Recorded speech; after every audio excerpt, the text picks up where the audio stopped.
Dear students, a very warm welcome to all of you in my today's lecture of strategic management. In today's lecture, we will discuss upon the topic environmental scanning.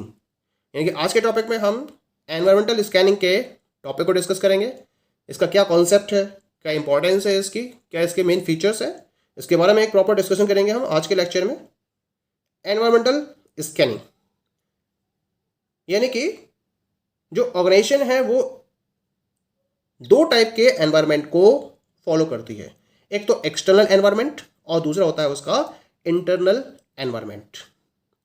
तो environmental scanning में हर organisation को अपने environment को proper scan किया जाना जरूरी होता है, जिससे कि वो क्या कर सके, उन पर्टिकुलर फैक्टर्स को डिटरमाइन कर सके, उनमें चेंजेस को डिटरमाइन कर सके जिनके बेसिस पर उसकी डेवलपमेंट पॉसिबल है, उसकी जो सक्सेस है वो उन पर डिपेंडेंट है। तो उन पर्टिकुलर फैक्टर्स को प्रॉपरली एनालाइज करने के पॉइंट ऑफ व्यू से एनवायरनमेंट को स्कैन किया जाना बहुत जरूरी रहता है। स्कैन का मतलब होता है कि एक केयरफुल में प्रॉपरली एनवायरनमेंट को एनालाइज करना, उसमें जितने ही फैक्टर्स हैं उनके बिहेवियर को प्रॉपरली एग्जामिन करना। इसे हम एनवायरमेंटल स्कैनिंग का नाम देते हैं, क्योंकि जो ऑर्गेनाइजेशन है वो एक डायनेमिक एनवायरनमेंट में वर्कआउट कर रही है और इसके अराउंड बहुत सारे फैक्टर्स हैं जो इसकी सक्सेस को, इसके डेवलपमेंट को प्रॉपर्ली अफेक्ट करते हैं। तो उन पर्टिकुलर एनवायरमेंटल फैक्टर्स को डिटरमाइन करने के लिए, उनको एग्जामिन करने के लिए एनवायरमेंटल स्कैनिंग को फोकस किया जाता है, जो ऑर्गेनाइजेशन की सक्सेस को कंप्लीटली इन्फ्लुएंस कर रहे होते हैं। इसका मतलब हम कह सकते हैं कि environmental scanning refers to position and utilization of information about occasions, patterns, trends and relationship within an organization's internal and external environment।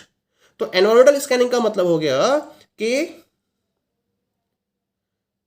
जो ऑर्गेनाइजेशन का इंटरनल और एक्सटर्नल एनवायरनमेंट है, इसके रिगार्डिंग जो डिफरेंट ओकेजन्स हैं, पैटर्न्स हैं, ट्रेंड्स हैं और इनके बीच में रिलेशनशिप्स हैं, उनको फॉलो करते हुए इंफॉर्मेशन को प्रॉपरली फाइंड आउट करना, उनको पजेस करना और उनको प्रॉपरली यूटिलाइज करना, जिससे कि ऑर्गेनाइजेशन की सक्सेस को एंश्योर किया जा सके। तो हम इसको एनवायरमेंटल स्कैनिंग का नाम देते हैं। जब एक ऑर्गेनाइजेशन एनवायरमेंटल स्कैनिंग की प्रोसेस में इन्वॉल्व होती है तो ये उस ऑर्गेनाइजेशन के मैनेजर के लिए बहुत हेल्पफुल होते हैं, क्योंकि इसके बेसिस पर ऑर्गेनाइजेशन के फ्यूचर पाथ को प्रॉपरली डिसाइड किया जा सकता है, वो भी बिना किसी रुकावट के। स्कैनिंग में जो एक मैनेजर है ऑर्गेनाइजेशन में, वो प्रॉपरली एनवायरनमेंट में एग्जिस्ट करने वाली थ्रेट्स और अपॉर्चुनिटीज को प्रॉपरली आइडेंटिफाई करता है और उसके बेसिस पर ऑर्गेनाइजेशन के फ्यूचर पाथ को भी प्रॉपरली डिसाइड कर सकता है। विलियम एफ ग्लूक के अकॉर्डिंग एक प्रॉपर डेफिनेशन प्रोवाइड की गई है इसके रेफरेंस में। क्या है definition? Environmental scanning consists of identifying and analyzing environmental influences individually and collectively to determine their potential effect on an organization and the consequent problems and threats। यानी कि इनके अकॉर्डिंग एनवायरमेंटल स्कैनिंग का मतलब है जो एनवायरमेंटल इन्फ्लुएंसेस हैं उनको properly identify करना और उनको एनालाइज करना, जो क्या कर रहे हैं, जो इंडिविजुअल और कलेक्टिव बेसिस पर ऑर्गेनाइजेशन को इन्फ्लुएंस कर रहे हैं और इस तरीके से ऑर्गेनाइजेशन पर उनका एक पोटेंशियल जो इफेक्ट है उसको डिटरमाइन किया जाता है और उसके साथ साथ जो उसके रिगार्डिंग कॉन्सिक्वेंट प्रॉब्लम्स हैं और थ्रेट्स हैं उनको भी प्रॉपर डिटरमाइन किया जाता है। तो हम इसको एनवायरमेंटल स्कैनिंग का नाम देते हैं। That is clear? Now we come to the topic characteristics of environmental scanning। यानी कि अगर ऑर्गेनाइजेशन एनवायरमेंटल स्कैनिंग की प्रोसेस में इन्वॉल्व है तो इस एनवायरमेंटल स्कैनिंग के कौन कौन से मेन फीचर्स हैं। पहला फीचर है इसका कॉन्टिन्यूस प्रोसेस। एनवायरमेंटल स्कैनिंग यानी कि एनवायरमेंटल एनालिसिस, जहां आप इंटरनल फैक्टर्स और एक्सटर्नल फैक्टर्स दोनों को ही प्रॉपरली एनालाइज करते हो, क्योंकि ऑर्गेनाइजेशन डायनेमिक एनवायरनमेंट में काम कर रही है और ये जो चेंजेस हैं डायनामिक एनवायरनमेंट में वो लगातार इंट्रोड्यूस होते रहते हैं और वो बहुत तेज़ी से इंट्रोड्यूस होते हैं। इसी वजह से जो एनवायरमेंटल स्कैनिंग की प्रोसेस है वो कॉन्टिन्यूस वे में रन होती रहती है। ये एक कॉन्टिन्यूस प्रोसेस होती है, ना कि स्पोरेडिक प्रोसेस। इसको कॉन्टिन्यूस वे में फॉलो किया जाता है क्योंकि एनवायरमेंटल फैक्टर्स में कॉन्टिन्यूस वे में रैपिडली चेंजेस होते ही रहते हैं और इसका ऑर्गेनाइजेशन के ऊपर जो इफेक्ट पड़ रहा होता है उसको प्रॉपरली एग्जामिन करने के पॉइंट ऑफ व्यू से आपको इसे कॉन्टिन्यूस वे में फॉलो करना होता है, इसीलिए ये एक कॉन्टिन्यूस प्रोसेस है। Second one, exploratory process. Exploratory मतलब एक्सप्लोर करना। Scanning is an exploratory process that keeps monitoring the environment to bring out the possibilities and unknown dimensions of the future. It stresses the fact that what could happen and not what will happen. यानी कि ये facts को properly explore करती है, यानी कि complete information आपके सामने अवेलेबल होती है जिसके बेसिस पर आप जो पॉसिबल अपॉर्चुनिटीज हैं उनका बेनिफिट ले सकते हैं और जो थ्रेट्स क्रिएट हो रहे हैं उनको आप मिनिमाइज कर सकते हैं, क्योंकि ये क्या करती है, लगातार एनवायरनमेंट को मॉनिटर करती रहती है और जो पॉसिबिलिटीज़ हैं और जो अनडायमेंशंस हैं फ्यूचर की उनके बारे में भी आपके पास प्रॉपर इंफॉर्मेशन कलेक्ट करवाती है। इसका जो स्ट्रेस है वो कहाँ पर है, व्हाट कुड हैपन, क्या हैपन होने वाला है, ना कि व्हाट विल हैपन, क्या हैपन होगा। यानी कि फ्यूचर की तरफ इसका फोकस है, ना कि प्रेजेंट या पास्ट की तरफ।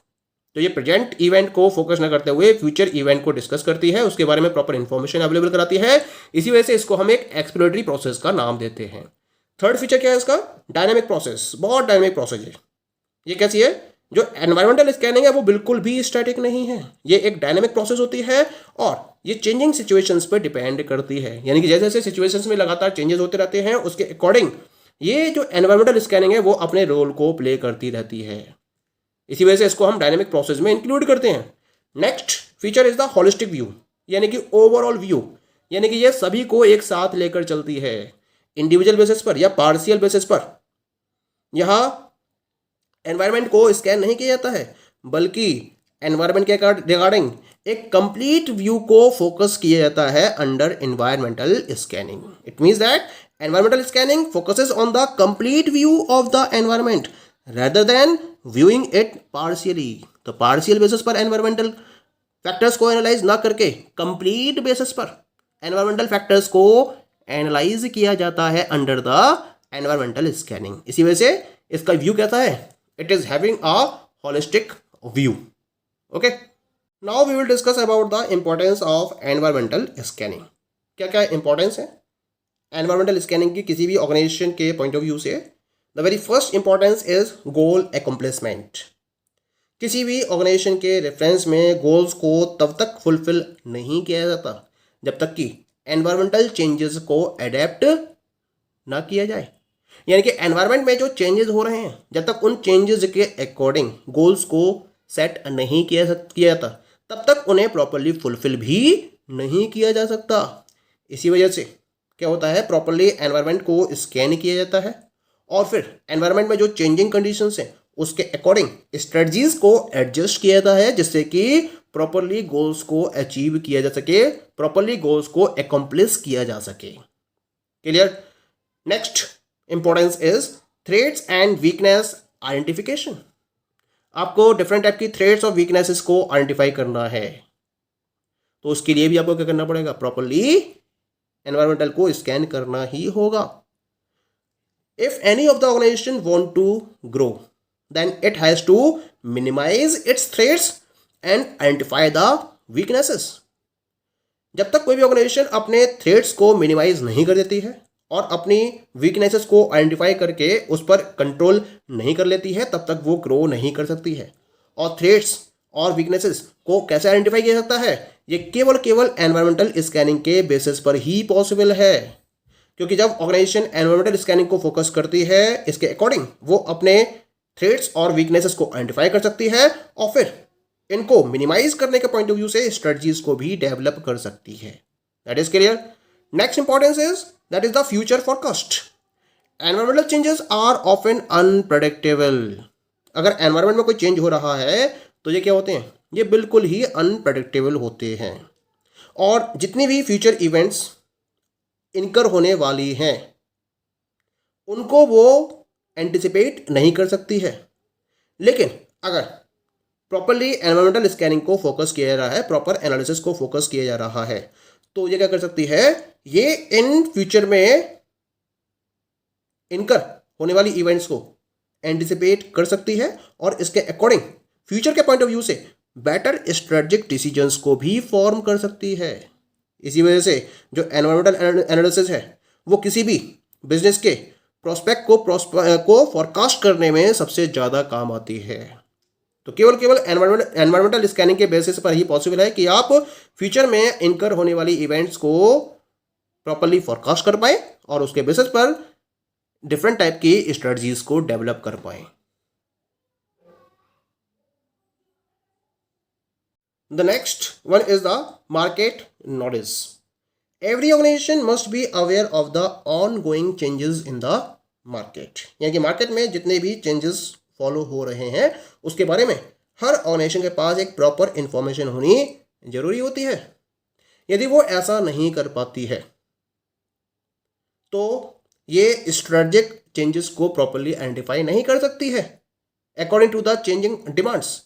तो क्या होगा, तो ये अपने ऑब्जेक्टिव्स को भी प्रॉपरली अचीव नहीं कर पाएगी। यानी कि अगर एनवायरमेंटल स्कैनिंग को फोकस किया जाता है तो उसके बेसिस पर मार्केट में जो चेंजेस हो रहे हैं उनको प्रॉपरली एनालाइज किया जा सकता है और उसके अकॉर्डिंग जो स्ट्रेटेजिक चेंजेस हैं उनको भी इनकॉर्पोरेट किया जा सकता है और इसके बेसिस पर जो ऑब्जेक्टिव्स हैं उनको भी प्रॉपरली अचीव किया जा सकता है। That is clear. Come to the next one. The next one is the focus on the customer. Environmental scanning and analysis make an organization sensitive towards the changing needs and expectations of the customer. क्योंकि जो customers हैं वो भी organisation के internal environment में include किए जाते हैं। तो अगर कस्टमर्स के नीड्स में या उनके एक्सपेक्टेशंस में या फिर उनके फैशंस में, ट्रेंड्स में किसी भी टाइप का कोई भी चेंज आ रहा है तो एनवायरमेंटल एनालिसिस या फिर इंटरनल एनवायरमेंटल एनालिसिस के बेसिस पर इन चेंजेस को प्रेडिक्ट किया जा सकता है और इसके बेसिस पर जो स्ट्रेटेजिक चेंजेस हैं उनको भी इंट्रोड्यूस किया जा सकता है और इस तरीके से आप कस्टमर पर एक प्रॉपर फोकस रख पाते हो और उसकी चेंजिंग नीड्स और उसके एक्सपेक्टेशंस के अकॉर्डिंग अपनी स्ट्रेटजीज को भी आप प्रॉपर चेंज कर पाते हो। Clear. And the last importance of environmental scanning is opportunities identification.